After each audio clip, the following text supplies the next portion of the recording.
புதுசா கல்யாணம் ஆனவங்க விருந்துக்கு வந்திருக்கிற இந்த நேரம் பார்த்து இதுங்கெல்லாம் கிளம்பி ஊர் சுத்த போயிடுச்சுங்க. இது மட்டும் அத்தைக்கு தெரிஞ்சது அவ்வளவுதான், என்ன உண்டில்லன்னு ஆக்கிடுவாங்க அவங்க. ஐயோ. அம்மா, தூளுப்பு எங்க இருக்குன்னு தெரியலம்மா. கல்லுப்பு போட்டுறவா? நீ நல்ல நாள்லயே உப்பள்ளி கொட்டுவ, கல்லுப்பு அள்ளி கொட்டினா குழம்ப வாயில வைக்க முடியாது. நீ போ, நான் வரேன். சரிங்கம்மா.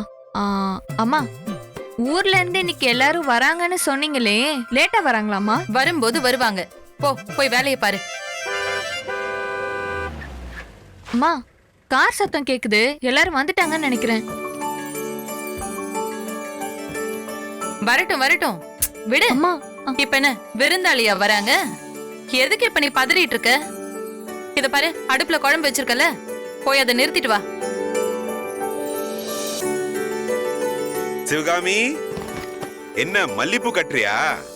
மல்லிப்பூ வாசம் வாசல் வரைக்கும் அடிக்குதே. நான் வேணா ஹெல்ப் பண்ணட்டுமா?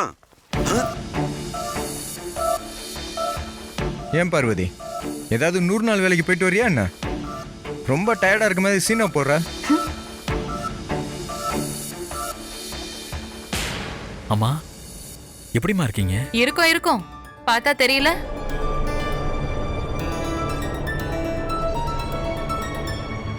அப்புறம் சிவகாமி, உன்னை பார்த்து எத்தனை நாள் ஆச்சு?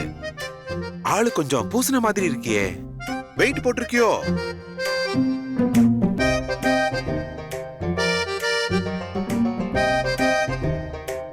அப்புறம் என்னப்பா செந்திலு, குடும்பத்தோட டூர் எல்லாம் போன? சிறப்பா முடிஞ்சுதா? எங்க காஞ்சிபுரம் பட்டு புடவை பார்சல காணோம்? வாங்கலையா? புடவை வாங்கலையா? ஏன் சிவகாமி, என்கிட்ட பேச மாட்டியா? இன்னுமா கோவமா இருக்க?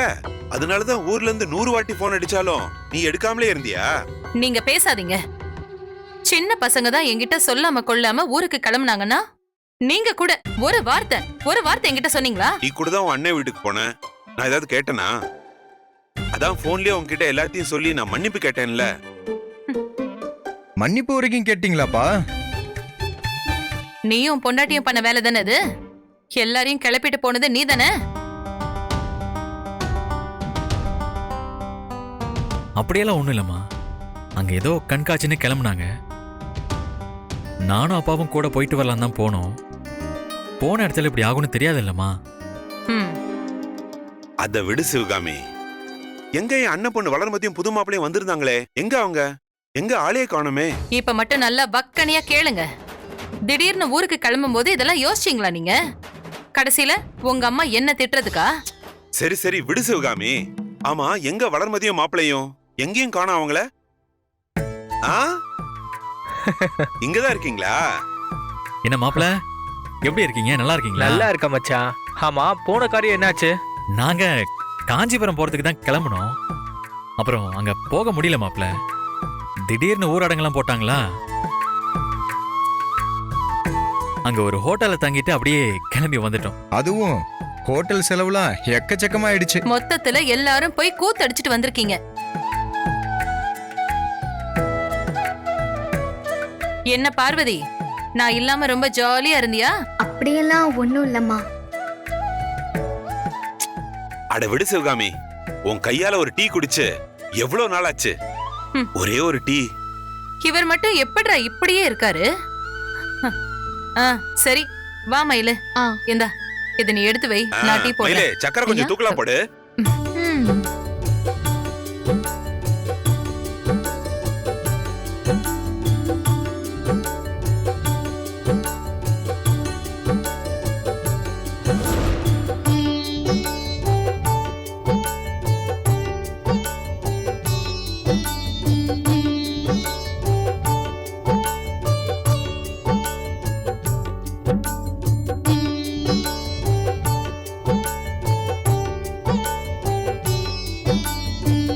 ஆஹா, அர்ச்சனா, டீ எல்லாம் குடிக்க ஆரம்பிச்சிட்டியா? நீ டீ எல்லாம் குடிக்க மாட்டியே. அத்தை. அத்தையா? சிவகாமின்னு கூப்பிடு. இல்ல இல்ல இல்ல, ஏ சிவகாமி. அப்படிதானே நீ என்ன கூப்பிட்ட? என்னங்க கரெக்ட் தானே?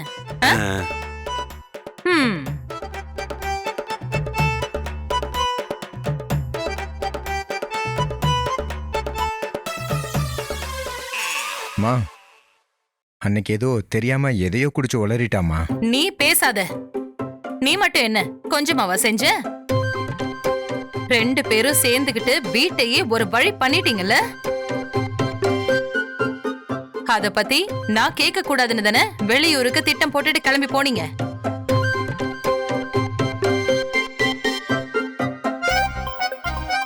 ஆத்தாடி, என் மைண்ட் வாய்ஸ்க்கு கால் ரெக்கார்டர் போட்ட மாதிரி அப்படியே சொல்றாங்களே. ஏன் அர்ச்சனா அமைதியா இருக்க? வரும்போது பாட்டில் கீட்டில் ஏதும் கிடைக்கலையா? ஊரடங்கு வேற, கடை கிடையாதே, அதான் கேட்டேன். சிவகாமி விட, அவ என்ன திட்டம் போட்டா அப்படி பண்ணா? ஏதோ தெரியாம நடந்துருச்சுமா. அது எப்படிங்க? குடிக்கும் போது தண்ணி எது சாரா எதுன்னு தெரியாம போகும்? அதுவும் ஒரு பொண்ணுக்கு கட்டாயம் அது தெரிஞ்சிருக்கணும். இல்லத்த, நான் நிஜமா அது என்னன்னு தெரியாம தான் குடிச்சிட்டேன். அது தண்ணி இல்ல, கூல் ட்ரிங்க்ஸ் நினைச்சிட்டேன். சரி, நீ தெரியாம குடிச்சேன்னே வெச்சுக்குவோம். ஆனா அதுக்கப்புறம் உன் வாயில இருந்து வந்த வார்த்தைங்க ஒவ்வொன்னும் உன் மனசுல இருந்தது தானே? உள்ள இல்லாமையா வெளியில வரும்?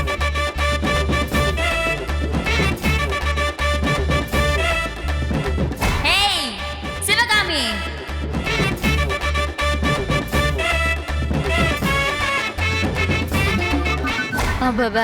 ஐயோ அத்தை, சத்தியமா அப்படிலாம் இல்லத்த. உங்க மேல நான் ரொம்ப மரியாதை வச்சிருக்கேன். ஏதோ தெரியாம பண்ணிட்டேன். சரி, நீ தெரியாம பேசுன, நான் நம்புறேன். அதுவும் ஊர்ல சாமி ஊர்வலம் போற அன்னைக்கு நீ அடிச்ச கூத்த நான் என்னோட ஆயுசுக்கு மறக்கவே மாட்டேன். யாராச்சும் நம்ம வீட்டுக்குள்ள வந்து பாத்திருந்தாங்கன்னா என்ன ஆயிருக்கும்? சரி, அது எல்லாத்தையும் விடுங்க. வளர்மதியோ இல்லனா மாப்பிள்ளையோ இத பாத்துட்டு போய் அத்தை கிட்ட சொல்லிருந்தாங்கன்னா, ஓ மருமகளை இந்த லட்சணத்துலதான் நீ வச்சிருக்கியான்னு என்ன அசிங்க அசிங்கமா திட்ட மாட்டாங்க? அத்தை மன்னிச்சிருங்க. அன்னைக்கு அந்த பாட்டில ஸ்வீட் கடையில இருந்து சக்கரை தான் கொண்டு வந்தான். அத கூல் ட்ரிங்க்ஸ் நினைச்சு. என்ன நடந்தாலும் அது அடுத்தவங்க மேல எப்படி தட்டி விடுறதுன்னு இதோ பொண்ணை பார்த்து தாண்டி கத்துக்கணும். அம்மா இல்லம்மா, அன்னைக்கு நான் தான் சக்கரை கிட்ட கூல்ட்ரிங்க்ஸ் பாட்டில கொடுத்து விட்டேன். அங்க வாசல்ல வர ஒரு குடிகாரன் குடிச்சுக்கிட்டு இருந்தான். அந்த ஆளை சக்கரை இடிச்சதுல கீழே விழுந்துருச்சு. அதுல ஏதாவது மாறி வந்திருக்கும்னு நினைக்கிறேம்மா. சரிப்பா, இதெல்லாம் தெரியாம தான் நடந்து முடிஞ்சது. அதுக்காக இவங்க 2 பேரும் ஏன் பயந்து ஓடணும்? அத்தை, நான் பயந்துட்டுலாம் ஊருக்கு போலத்த. நாங்க நிஜமாவே புடவை வாங்க தான் போனோம். அது நார்த் இந்தியால இருந்து கண்காட்சி போட்டிருக்காங்க. நல்ல டிசைன்லாம் இருக்குன்னு சொன்னாங்க. இவருக்கு புடவை டிசைன்லாம் பார்க்க தெரியாதுல்ல, அதனாலதான் பாத்துட்டு வரலாம் நானும் அவர் கூட போனேன். ஆமாம்மா, போன இடத்துல இப்படி ஆகும்னு நாங்க நினைக்கவே இல்லைம்மா.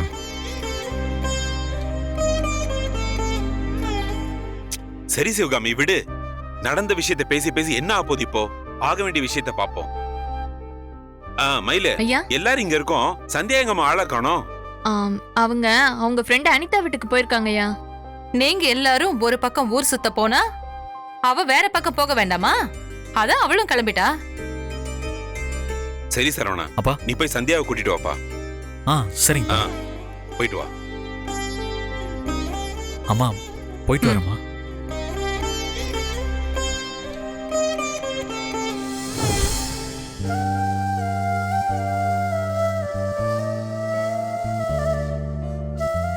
எனக்கு என்ன பண்றதுனே தெரியல அனிதா. நானும் எவ்வளவோ போராடி பார்த்துட்டேன். இன்னும் எவ்வளவு நாள் இப்படியே போகும்னு தெரியல. மனசுக்கு ரொம்ப கஷ்டமா இருக்கு. எப்படி நல்ல மருமகன்னு பேர் வாங்க போறேன்னு சத்தியமா தெரியல. நீ சொல்றதெல்லாம் கேட்டா என்ன பதில் சொல்றதுன்னு எனக்கும் தெரியல சந்தியா. ஒவ்வொரு வீட்லயும் பழக்க வழக்கம் கட்டுப்பாடு எல்லாம் இருக்கும். ஆனா இந்த காலத்துலயும் இப்படியெல்லாம் நடந்துக்கிற மனுஷங்க இருக்காங்களான்னு ஆச்சரியமா இருக்கு. ஆமா அனிதா, அண்ணனையும் ரொம்ப அவமானப்படுத்தி அனுப்பிட்டாங்க. அவன் பண்ணது தப்புதான். இது எல்லாமே அதனாலதான் நடந்திருக்கு. எனக்கும் அவன் மேல அவ்வளவு கோவம் இருக்குதான். இருந்தாலும் இன்னொரு பக்கம் மனசு கேட்கவே மாட்டேங்குது. என்னதான் இருந்தாலும் அவன் என் அண்ணன் இல்லையா? வீடு தேடி வந்தவங்கள இப்படியே அவமானப்படுத்தி அனுப்புவாங்க? உன் மாமியாருக்கு என்னதான் பிரச்சனை? இத்தனை வயசாகியும் விருந்தாளிங்க கிட்ட எப்படி நடந்துக்கணும் கூடவா தெரியாது? அதுவும் கல்யாணம் ஆகி இத்தனை மாசம் ஆயிடுச்சு. வேற ஏதோ பெரிய குறை இருந்து அதை மறைச்சிட்டாங்கன்னு இருந்தா கூட கோவப்படுறதுல நியாயம் இருக்கு. ஆனா அவங்களுக்கு நீ படிச்சிருக்கேன்றது ஒரு குறையா தெரியுது. அப்படி பார்த்தா அவங்க பையன் படிக்கலன்றத நீதான் குறையா சொல்லணும். நான் படிச்சதுல அவங்களுக்கு பிரச்சனை இல்ல அனிதா. அதை மறைச்சதுதான் தப்புன்னு நினைக்கிறாங்க.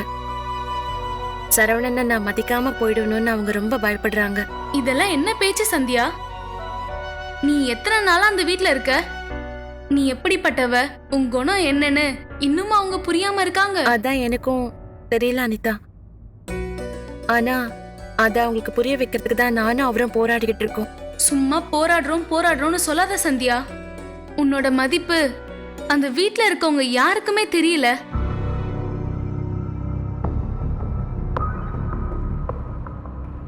உன் புருஷனையும் சேர்த்துதான் சொல்றேன். நான் இன்னைக்கு மாசம் 60,000 ரூபாய் சம்பாதிக்கிறேன். இத்தனைக்கும் உன்னை படிப்புல உன் அளவுக்குலாம் இல்லவே இல்லை. நான் எவ்வளவு சுமார்னு உனக்கே தெரியும். உன் திறமைக்கும் தகுதிக்கும் நீ எல்லாம் எந்த லெவல்ல இருக்க வேண்டியவ. இங்க உட்கார்ந்து போராடிட்டு இருக்கேன்னு சொல்ற. கேட்க கேட்க வயித்தெரிச்சலா இருக்கு. ஆனா என்ன பண்றது அனிதா? பிடிக்கலன்னு தூக்கி வீசிட்டு போறதுக்கு அது ஒன்றும் தலையில வைக்கிற பூ இல்லையே. வாழ்க்கை பொறுமையா தானே போயாகணும். பொய் சொன்னது என் அண்ணங்கிறதுனால இங்க நான் தானே என்ன நிரூபிச்சாகணும். என்ன பேசுற சந்தியா? என்னைக்கு உன் கழுத்துல தாலி ஏறிச்சோ அந்த நிமிஷத்துல இருந்தே அந்த வீட்ல இருக்கவங்க உன் சொந்தக்காரங்கன்னு அர்த்தம். சொந்த வீட்டுக்குள்ள நம்மள யாருக்கு எதுக்காக நிரூபிக்கணும்? இந்த மாதிரி அவங்க யாராச்சும் உன்கிட்ட அவங்கள நிரூபிக்க போராடுறாங்களா? இல்லையே. ஒரு வீடு குடும்பம்னா ஒருத்தர் புரிஞ்சுக்கிட்டு வாழணுமே தவிர நிரூபிக்கணும்னு கிளம்புனா யாருமே வாழவே முடியாது. அதை புரிஞ்சுக்க முதல்ல. நான் ஏற்கனவே ரொம்ப குழப்பத்துல இருக்கேன் அனிதா. உன்கிட்ட பேசினா மனசுக்கு கொஞ்சம் ரிலாக்ஸா இருக்குமேன்னு வந்தா நீயும் சேர்ந்து என்ன குழப்பாத அனிதா. நான் எதுவும் குழப்பலமா. இன்னும் கேட்டா உன் புருஷனே இன்னும் உன்னை புரிஞ்சுக்கலதான் நினைக்கிறேன். பொண்டாட்டியோட மதிப்பு தெரிஞ்ச எந்த புருஷனும் அவ கஷ்டப்படுறத வேடிக்கை பார்த்துட்டு இருக்க மாட்டான். இதுக்கு மேலேயும் சும்மா இருக்காம சீக்கிரமா யோசிச்சு ஒரு நல்ல முடிவெடு. இவங்க சொல்றது சரிதான். எனக்காக தானே சந்தியா எல்லாத்தையும் சகிச்சுக்கிட்டு இருக்காங்க. அவங்க நல்லபடியா இருக்க இது வரைக்கும் நான் என்ன செஞ்சேன்? என்னால சந்தியாவோட வாழ்க்கையும் வீணா போகுது.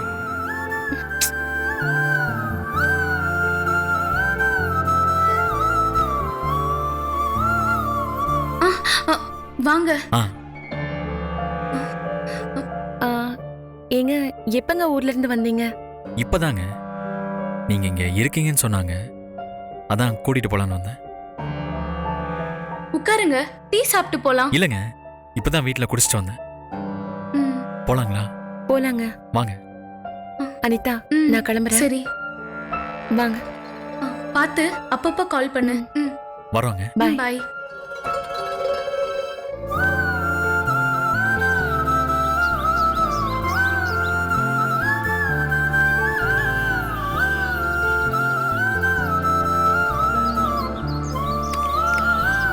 சீக்கிரம் நல்ல முடிவா எடுன்னு அனிதா சந்தியா கிட்ட சொன்னாங்க. அப்படி என்ன முடிவா இருக்கும்? ஒருவேளை சந்தியா அண்ணன் கூட போறேன்னு சொன்னா என்ன பண்றது? என்ன பண்ண முடியும்? இருங்கன்னு சொல்லி அவங்கள கஷ்டப்படுத்தவும் கூடாது. ஒருவேளை சந்தியா போறேன்னு சொல்லிடுவாங்களா? என்னங்க ஆ? என்ன அப்படி நின்னுட்டீங்க? வண்டி எடுங்க போலாம். ம்.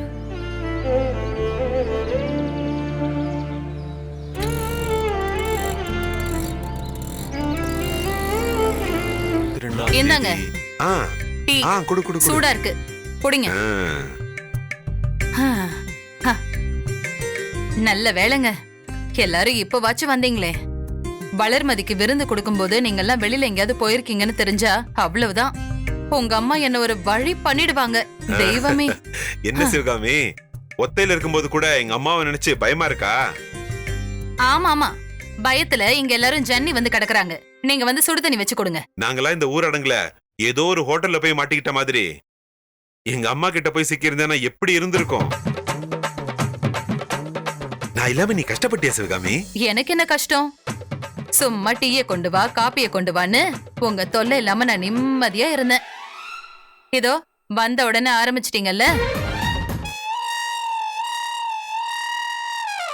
நிஜமாவா சொல்ற சிவகாமி? நாங்க யாரும் இல்லாம நிம்மதியா இருந்தியா? நீ வீட்டு வேலைக்கு என்ன பண்ண, சமையலுக்கு என்ன பண்ண? அதெல்லாம் கஷ்டமா தானே இருந்திருக்கும். தனியா செஞ்சாதானங்க கஷ்டம். ஆ, அதான் இங்க சந்தியா இருந்தாலே.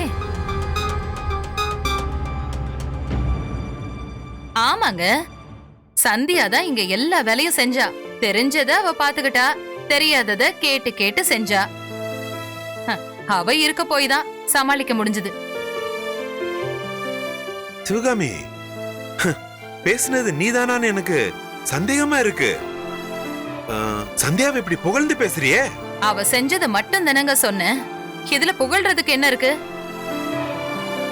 உங்க தம்பி பொண்ணு வளர்மதிக்கும் அவ புருஷனுக்கும் ஒரு குறை கூட இல்லாம எல்லாத்தையும் பார்த்து பார்த்து சந்தியா தான் செஞ்சா. அடேங்கப்பா, நான் கூட என்னமோ நடந்திருக்குமோ, எந்த நேரத்துல எந்த வெடி வெடிக்குமோன்னு பயந்துகிட்டே இருந்தேன். ஆனா நீயே உன் வாயில சொல்றியே. ஆச்சரியம், ஆனா உண்மை. என்ன அத்தை சந்தியாவை இந்த அளவுக்கு பாராட்டுறாங்க? இது தப்பான பழக்கமாச்சே. எப்படியாவது புகுந்து அவங்க மனசுல இருக்க எண்ணத்தை கலைச்சு விட்டுரு.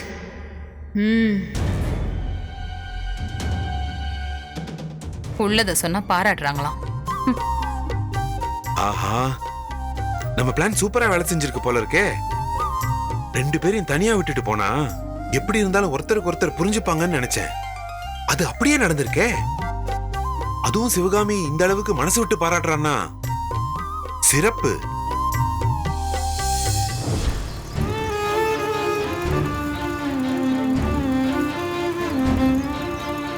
என்னங்க திடீர்னு கிளம்பி வந்துட்டீங்க? போன்ல பேசும்போது கூட ஒண்ணுமே சொல்லல. நீங்க வர்றதுக்கு இன்னும் 1 வாரம் ஆகும்னு நினைச்சேன். நல்ல வேளை நீங்க இப்பவே வந்துட்டீங்க. நானும் வீட்லயே இருந்து சும்மாவே போர் அடிச்சுதா, அதான் அனிதாவை பார்த்துட்டு போலான்னு கிளம்பி வந்துட்டேன். பேசிட்டே வர, நீங்க எதுவும் பேசாம வரீங்க? என்னாச்சு இவருக்கு?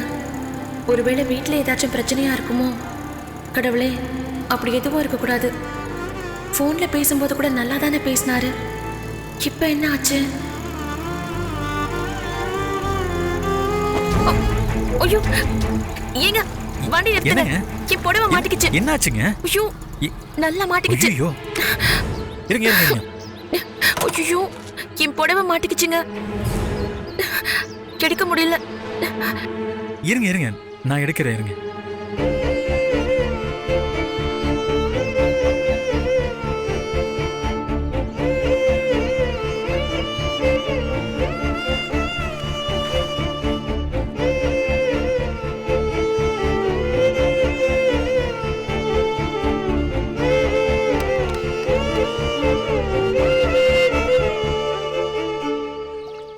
வேற ஏதோ ஞாபகத்துல வண்டி ஓட்டிட்டு இருந்தேன், கவனிக்கல. ஆமா ஆமா, அதான் நல்லா தெரியுமே. எப்படி? எப்படியா? நான் என்னென்னமோ கேக்குறேன். நீங்க வாயை திறக்காம அமைதியா வரும்போதே மண்டைக்குள்ள ஏதோ படம் ஓடுதுன்னு தெரிஞ்சுக்கிட்டேன். சிரிக்கிறீங்க? அப்படின்னா வீட்டுல ஒண்ணும் பிரச்சனை இல்லைன்னு நினைக்கிறேன். அதெல்லாம் ஒண்ணும் இல்லைங்க. அப்பாடா, நீங்க உருன்னு வரவும் ஏதோ சண்டையோ நினைச்சு நான் பயந்துட்டேன். சரி, இப்ப வாச்சு சொல்லுங்க, என்ன திடீர்னு கிளம்பி வந்துட்டீங்க? போன்ல பேசும்போது கூட எதுவும் சொல்லலையே. அதுவா, இனிமே ஊரடங்கு இல்லைன்னு சொல்லி ஊருக்கு போறவங்களாம் போலான்னு சொன்னாங்கல்ல. ஆமா, அதான் டக்குன்னு அப்படியே கிளம்பி வந்துட்டோம். அது சரி. அந்த லெட்டர் கையில வச்சிருக்கீங்க? எந்த லெட்டரு? நான் உங்ககிட்ட படிச்சு காட்டினதா? ஆமா. அது எதுக்குங்க உங்களுக்கு? சும்மாதான், கொடுங்க பார்க்கலாம். ஐயோ, அதுல எக்கச்சக்க தப்பு இருக்குங்க, அதெல்லாம் வேணாம். சரி, பொழைச்சு போங்க. போலாமா?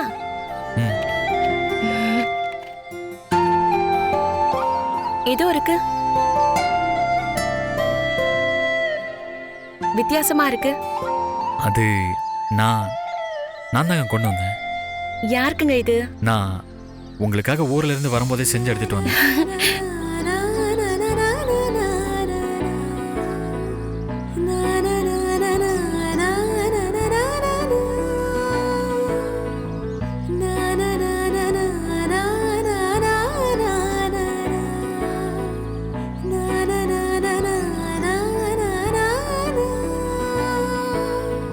நிஜமாவே நீங்க எனக்காக வாங்கிட்டு வந்தீங்களா? ம், ஆமாங்க. உங்களுக்கு பிடிச்சிருக்கா? ரொம்ப பிடிச்சிருக்கு எனக்கு. சின்னதா குட்டியா எவ்வளவு கியூட்டா இருக்கு. இதுக்குள்ள ஒரு சின்ன அகல் விளக்க ஏத்தி வைக்கலாம். அதுவும் இந்த பனை ஓலை பெட்டி ரொம்ப அழகா இருக்கு. உங்க இஷ்டம் தாங்க, உங்களுக்கு தான். தேங்க்ஸ். அனிதா சொன்ன மாதிரிலாம் இல்ல, இவருக்கு என் மேல நிறைய அன்பும் அக்கறையும் இருக்கு.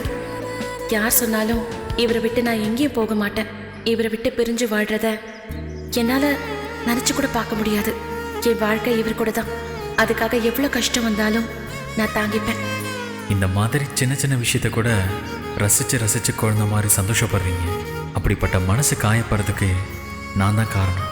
அதை நான் எப்படியாவது சரி பண்ணிடுறேன். அதுக்குள்ள என்னை விட்டுட்டு போயிடாதீங்க. நீங்க எல்லாமே என் வாழ்க்கை முழுமையா இருக்காது.